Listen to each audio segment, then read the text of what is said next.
Bienvenidos a un nuevo video de Diseño para Todos. En esta oportunidad vamos a hablar de sharding en MongoDB. Recordemos que el sharding como estrategia de escalamiento horizontal consiste en dividir una gran base de datos en partes más pequeñas que llamamos clusters o shards. Como es el esquema de sharding que propone MongoDB, bastante más complejo de lo que veníamos trabajando anteriormente. Fíjate que ya no nos vamos a conectar a un shell de Mongo, a nuestro cliente, directamente a una instancia de la base de Mongo. Lo que vamos a hacer es utilizar MongoS, que es el proceso de routing, en el que vamos a direccionar cada una de las consultas a los diferentes shards, porque la idea es que los documentos estén diseminados en cada uno de estos clusters o shards. ¿Quién es el que tiene la información de dónde ir a buscar cada documento? El config server. Y fíjate que tenemos un esquema en el cual hay muchos routers para balancear la carga, para que no sufra un solo proceso toda la carga de las consultas y las actualizaciones que tengamos que hacer sobre la base. Hay también varios config server porque la idea es que trabajemos en un esquema tolerante a fallos. Y ya que hablamos de fault tolerance, justamente cada uno de los shards requiere que trabajemos con un replica set. Es decir, cada una de las partecitas en las que vamos a dividir la base de datos va a estar replicada de manera de tener siempre un nodo primario y al menos un nodo secundario en el cual vamos a guardar la información. Cada documento se va agrupando en una unidad que se llama chunk. Y cada uno de esos chunks va a vivir dentro de un shard. Es decir, un shard es una instancia de Mongo que va a tener internamente varios chunks y cada uno de esos chunks va a agrupar documentos. Ahora, ¿de qué manera los va a agrupar? A partir de la clave de particionamiento o shard key, que es la que justamente define de qué manera vamos a juntar o agrupar esos documentos para generar los diferentes chunks. Una de las estrategias para definir una shard key consiste en tomar el valor de la clave o los valores si la clave es compuesta y aplicarle una función de hashing que nos devuelva un número. Ese número determinará en qué chunk lo vamos a ubicar. Otra alternativa consiste en utilizar un rango de valores de manera que los chunks agrupen información en base a ese rango.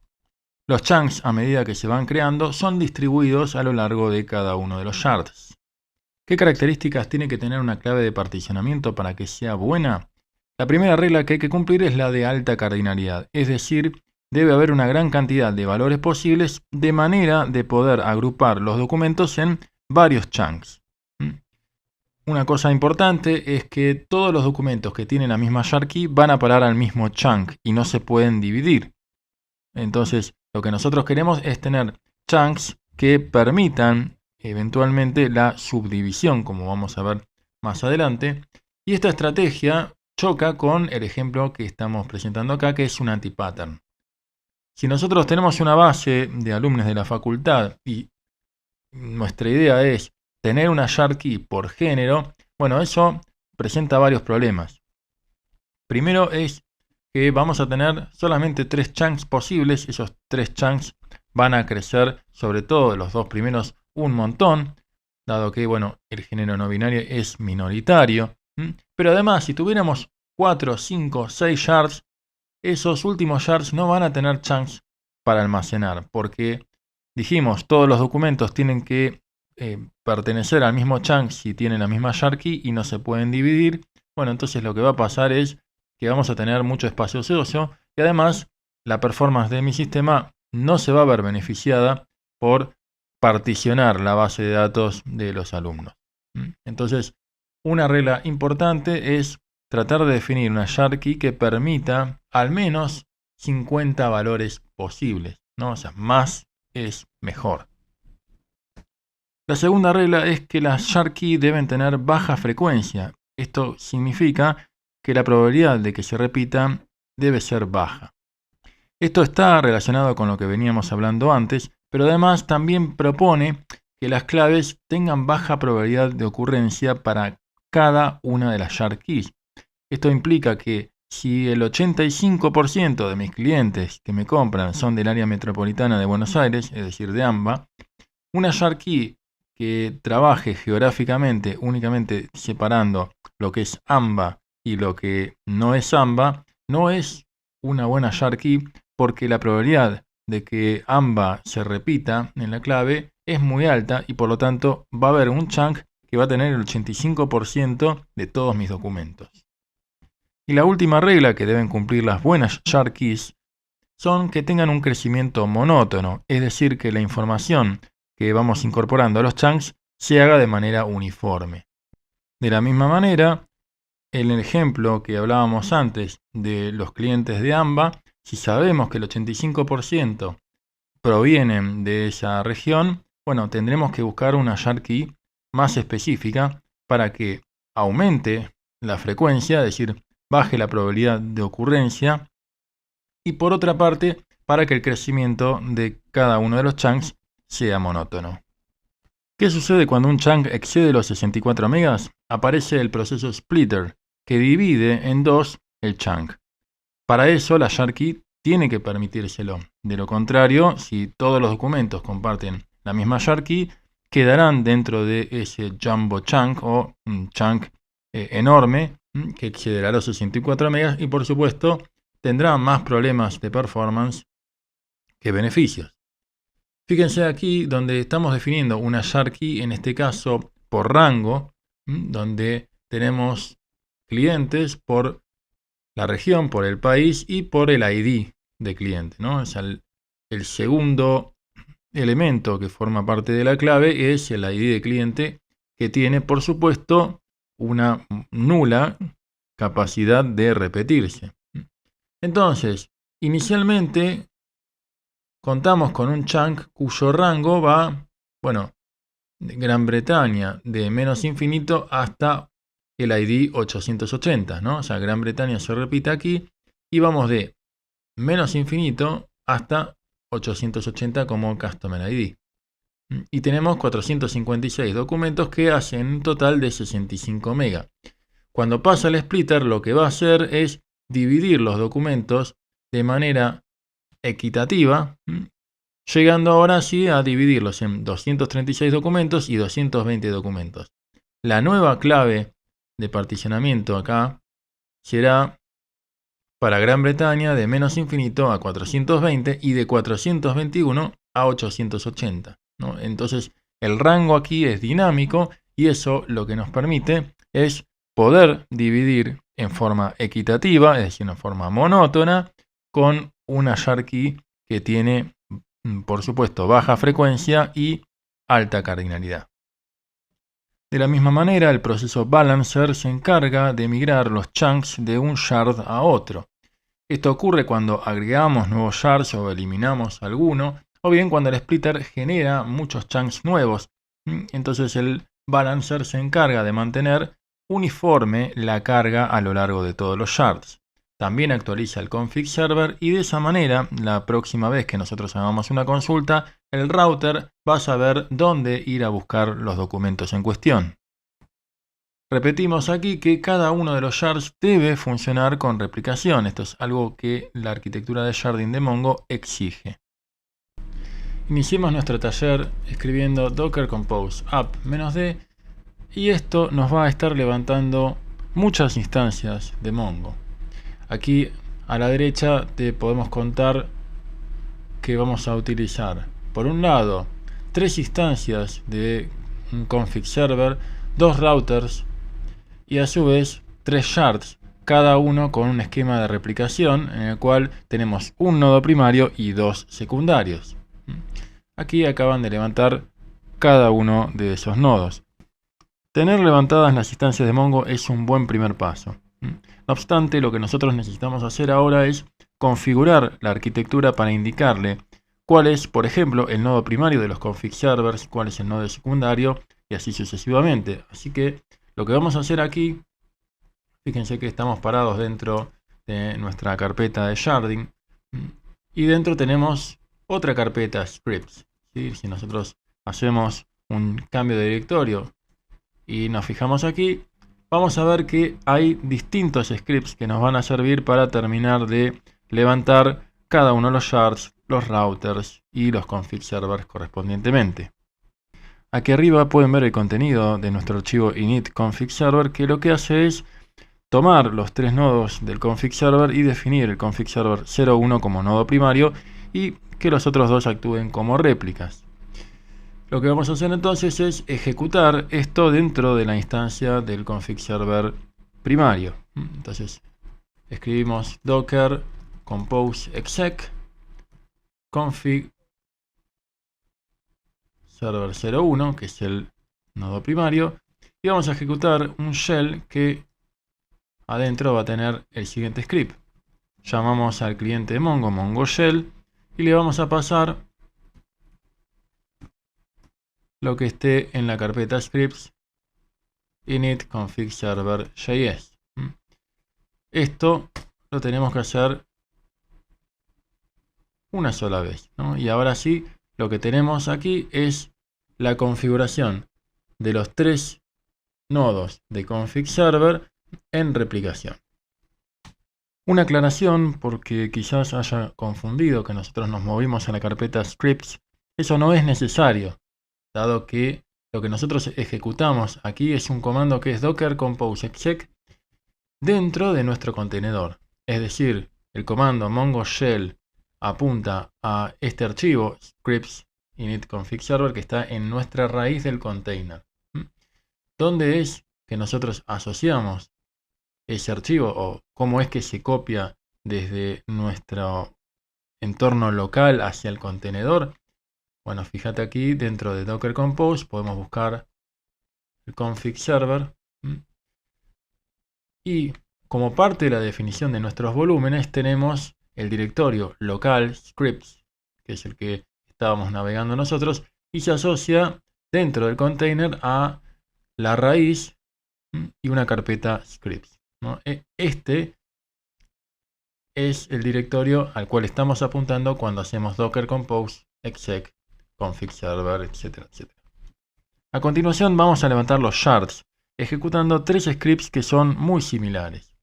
A la derecha tenemos aquí un ejemplo de cómo levantamos un nodo primario y dos nodos réplicas para el shard 1.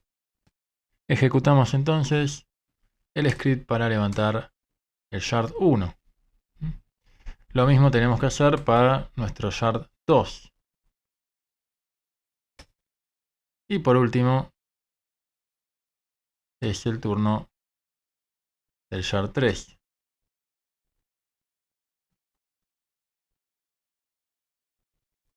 Ahora sí, tenemos levantado nuestros config server y nuestros shards. Y por último, pero por eso no menos importante, tendremos que levantar los routers, que son los que nos van a permitir redireccionar correctamente las consultas. Una vez más, docker compose exec hacia el router primario. Tendremos un esquema de replicación con un nodo que hará de router primario y un nodo como router secundario, y ejecutaremos mongo shell para levantar esos dos nodos. Excelente, ya tenemos la arquitectura de sharding levantada. Bien, para verificar que tenemos la arquitectura de sharding correctamente levantada, nos vamos a conectar a nuestro router primario. Ejecutamos entonces este comando, en el cual nos vamos a posicionar dentro del shell de Mongo, ya lo hemos hecho aquí, y vamos a pedirle que nos dé el estatus del esquema de sharding. Aquí tenemos toda la información que necesitamos. La versión de Mongo que estamos utilizando, que esto nos los dio antes de ejecutar el comando status. También tenemos cuáles son los shards con los que vamos a trabajar, incluyendo su esquema de replicación. Están corriendo los procesos de splitter y de balancer aquí. O sea, están habilitados, perdón, no están ejecutándose. Y además lo que tenemos aquí son cómo se estructuran cada uno de los chunks de nuestra base de datos. Para empezar a ver en acción cómo se distribuyen los chunks dentro de nuestra base, vamos a hacer una carga de unas facturas simuladas dentro de una de las colecciones de Mongo. Nos vamos a conectar ahora a nuestro router primario. Ejecutamos entonces el bash dentro del container de nuestro router principal y queremos ver lo que hay dentro de la carpeta scripts. Además de los scripts de inicialización que ya ejecutamos, tenemos este archivo facturas.js que lo que nos va a permitir es hacer una carga masiva de facturas para nuestra aplicación, nuestra compañía. Entonces vamos a levantar Mongo Shell, nos posicionamos dentro de una base de datos nueva que se llama finanzas y vamos a cargar el script que lo tenemos dentro de nuestro container en ese directorio scripts. Ejecutamos esto y luego de un cierto tiempo vamos a ver cuántos documentos nos quedan. Vemos aquí que ya terminó de cargar todas las facturas, así que es tiempo de contar. Bueno, tenemos 30.870 facturas para disfrutar. ¿Cómo se habrán distribuido a lo largo de los shards? Tenemos dos formas de hacerlo. Mediante el comando sharding status que hemos visto aquí. Aquí vemos que tenemos nuestra base de finanzas donde todos los documentos de las facturas están dentro del shard 2. Y la respuesta de por qué están todos en un solo shard y por qué no se distribuyeron equitativamente y siguiendo un crecimiento monótono y tratando de que tengan una baja frecuencia, etcétera, etcétera. Bueno, la respuesta es porque no las particionamos, ¿no? Y esto mismo lo pueden ver si le pedimos a nuestra colección de facturas que nos diga cuál es la distribución de sharding que sigue. La respuesta es un error de Mongo, dado que nuestra colección de facturas no tiene clave de particionamiento y por lo tanto no puede distribuir en distintos shards su información. Repasemos entonces, si nosotros no definimos una clave de particionamiento, toda la arquitectura de sharding que nosotros definimos no tiene mucho sentido. Lo que va a pasar es que la información que el router recibe va a distribuirla siempre a un shard X. Como queremos trabajar con sharding, vamos a elegir inicialmente una clave de particionamiento por rango. Vamos a trabajar la región del cliente y la condición de pago de cada factura. Vamos a definir inicialmente un índice que va a trabajar sobre la colección de facturas y que va a tomar como elementos de esa clave la región del cliente y la condición de pago. 1 indica que es ascendente, ¿no? -1 descendente. Una vez que creamos nuestro índice, ahora sí estamos en condiciones de definir una clave de particionamiento, ¿no? Una clave de particionamiento primero debe definirse como índice dentro de una colección. A continuación, lo que vamos a hacer es habilitar el sharding para la base de datos de finanzas. Esto lo hacemos de la siguiente manera. Y ahora vamos a pedirle entonces que dentro de la base de datos finanzas trabaje con la colección de facturas y resuelva una clave de particionamiento para cliente.región de manera ascendente y también condición de pago de manera ascendente. Una vez que hacemos esto, tenemos nuestra clave de particionamiento activada.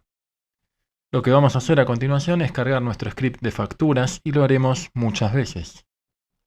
Bien, fíjense aquí que si le preguntamos cuál es la cantidad de documentos que tiene nuestra colección de facturas, ya tiene un número interesante. ¿Qué nos dirá cuando le preguntemos cuál es la distribución de la información a lo largo de todos los shards? Bueno, fíjense que ahora ya no nos tira un error, pero el 100% de nuestra información está en un solo chunk. Es decir, no tenemos chance de poder distribuir la información porque todavía tenemos un único chunk. Bien, fíjense aquí que ejecutamos 4 veces el script de facturas. Eso nos arroja 246.000 facturas dentro de la colección. Y nuestro chunk tiene 72 megas, pero sin embargo sigue estando todo dentro de un gran jumbo chunk, ¿sí?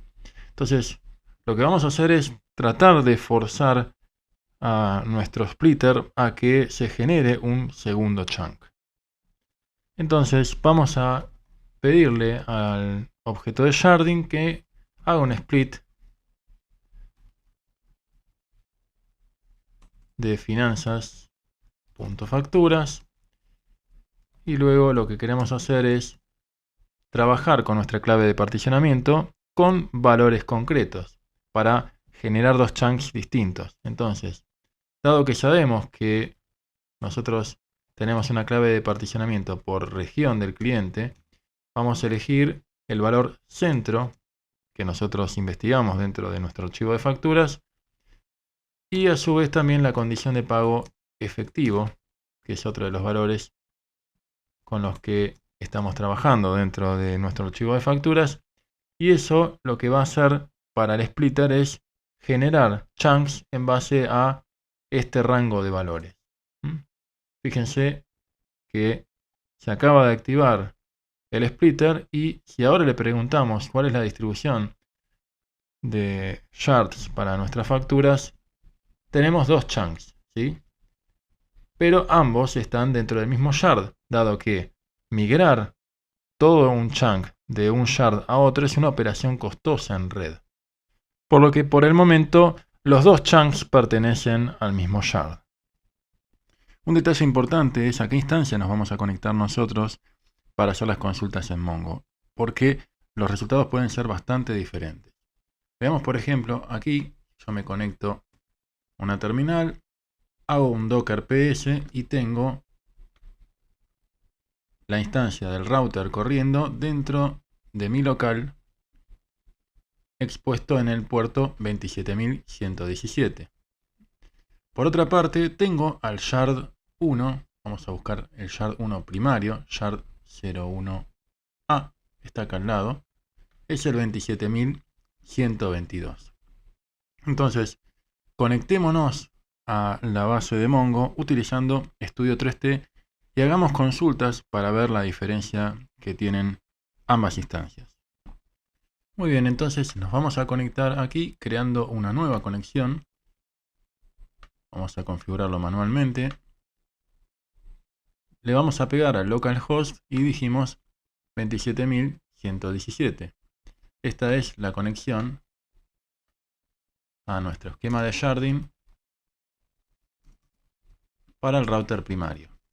Entonces testemos la conexión, nos dice que está todo ok, la guardamos. En paralelo también vamos a crear una conexión directa hacia el shard, algo que no es recomendable, ¿sí? Pero es con fines didácticos simplemente. Utilizamos aquí la conexión al puerto 27122, el puerto en el que se expone aquí el shard primario 01. Entonces, este será sharding, facturas, shard 01. O 1 directamente. Testeamos la conexión, todo ok. Guardamos y ahora nos conectamos al router. Fíjense aquí que tenemos nuestra base de datos finanzas. Abrimos una sesión de IntelliShell. Nos posicionamos dentro de la base de datos finanzas y ahora sí le vamos a pedir que nos dé la cantidad de documentos que tiene la colección de facturas. Ejecutamos la consulta y nos dice que hay 246.960. Perfecto. ¿Qué pasará si nos conectamos directamente al shard 1? Bueno, lo primero que pasa es que no nos aparece la base de datos finanzas. Y esto es, bueno, netamente porque todos los documentos de facturas de la base de datos de finanzas están en el tercer shard. Entonces, lo primero que va a pasar es, si nosotros copiamos esta misma consulta y abrimos un IntelliJ acá, ¿no? Y hacemos use finanzas, eso no tira error, ¿no? Porque simplemente se crea una base de datos finanzas. Si le pregunto cuántas facturas tengo, eso me va a devolver 0. Entonces, atención, cuidado con a qué instancia te conectas, porque los resultados pueden ser distintos. Siempre hay que utilizar el router, ya sea primario, secundario, cualquiera de los que quieras, pero importantísimo no pegarle directamente a un shard. Bueno, un detalle de color es que si yo hago use finanzas aquí, eso todavía no crea una base de datos hasta tanto no inserto un elemento, ¿no? Voy a hacer un refresh all y por ahora no pasa nada. Ahora si yo inserto un elemento, vamos a poner cualquier dato, ¿sí? Fíjate que eso acaba de crear mi primer documento dentro de la colección de facturas, y si yo hago refresh all, ahora sí aparece finanzas, ¿no? Pero por supuesto esto es con fines didácticos de aclarar algo que dije antes, pero sigamos con nuestro ejemplo de sharding. Muy bien, tenemos una clave de particionamiento por rango y queremos modificarla a una que trabaje con una función de hashing.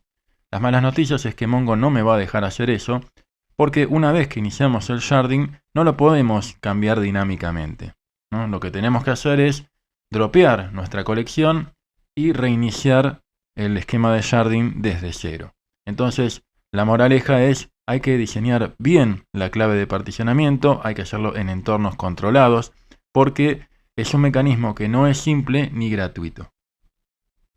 Muy bien, entonces nos conectamos nuevamente al router y lo que vamos a pedirle es que borre nuestra base de facturas. Eso parece haber funcionado. Vamos a chequearlo refrescando aquí. Fíjense que al desaparecer las facturas también desapareció nuestra base de finanzas. Y ahora sí podemos ejecutar el siguiente script, que primero genera un índice para nuestra nueva colección de facturas, que por ahora no existe. Luego le habilita el sharding a la base de finanzas. Y por último, asocia la clave de particionamiento a ese índice que trabaja con una función de hashing contra el número de factura. Lo ejecutamos. Y ahora sí ya estamos nuevamente habilitados con un sharding por clave de particionamiento que trabaja con hashing. Entonces nos vamos a conectar vía Docker al router primario, ejecutamos el shell de Mongo y ahora sí lo que tenemos que hacer es pedirle a Mongo que nos cargue nuevamente muchas veces las facturas. Entonces esto va a tardar, así que nos vemos en un ratito. Bueno, pasó un tiempito, así que ahora es momento de preguntar cuántas facturas tenemos en este momento. Ejecutamos el query y eso nos trae más o menos 308.000 facturas. Vemos aquí un refresh all que tenemos nuestra base de finanzas, la colección de facturas. Desde el router la vemos como una única colección. Ahora bien, ¿qué pasará si nosotros le preguntamos cómo se distribuyen los chunks de nuestra colección de facturas? Pidámosle entonces a las facturas que nos dé cuál es la distribución de cada uno de los shards. Ejecutamos la consulta y vemos que tenemos más de 90 megas en estos 308.000 documentos. Y fíjense que en el shard 2 tenemos el 33% de los datos, mientras que en el shard 1 un 34% y por último el 32 y pico en el shard 3. Es decir, dentro de cada uno de los shards se han distribuido los documentos de las facturas en forma bastante homogénea. En conclusión, la ventaja que tienen las claves de particionamiento que utilizan el mecanismo de hash es que distribuyen uniformemente la información a lo largo de cada uno de los shards.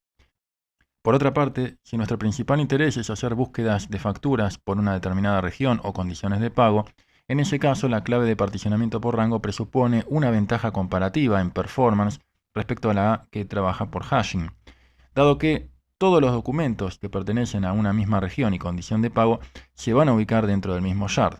Entonces, a menor costo de red, mucha mejor es la ganancia en nuestra consulta. Y así llegamos al final de un nuevo video. Espero que te haya gustado y nos vemos próximamente.